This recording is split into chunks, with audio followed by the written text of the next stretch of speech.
ఆమె చూసింది. పిల్లి చిక్కుకున్న పొదను విడిపిస్తూ జాగ్రత్తగా బయటికి తీస్తుంది. మీరా ఆ పిల్లిని చూసి చాలా ఆకర్షితురాలవుతుంది. ఎందుకంటే పిల్లి కళ్ళు ఒక ఆకుపచ్చ రంగులో, అలాగే దాని మెడలో ఒక బంగారపు తీగ లాంటిది వేలాడుతూ ఉంటుంది.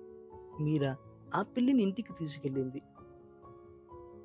మీరా ఆ పిల్లికి విస్కర్ అని పేరు పెడుతుంది. కొద్ది రోజుల్లోనే ఇద్దరు మంచి మిత్రులు అవుతారు. మీరా అనుకున్నట్టు విస్కర్ సాధారణ పిల్లి కాదు. మీరాకు అవసరమైనప్పుడల్లా చిన్న చిన్న పనులలో సహాయం చేస్తూ ఉంటుంది. చీకటిలో ఆమె ఇంటికి దారి చూపడం, మరియు తుఫాన్ల సమయంలో ఆమెకు ఏ ఆపద రాకుండా చూడడం లాంటివి చేస్తుంది. ఇలా చేయడం వల్ల మీరాకు ఒక చిన్న సందేహం వచ్చింది. ఇంత చిన్న పిల్లి నాకు ఎలా సహాయపడగలుగుతుంది? రాను రాను కొన్ని రోజుల తర్వాత ఒక విషయం అర్థమైంది. విస్కర్ మామూలు పిల్లి కాదు. ఇది ఒక మాయా గుణాన్ని కలిగి ఉంది అని. కానీ విస్కర్ వల్ల ఎప్పుడు ఏ ఇబ్బంది రాలేదు కాబట్టి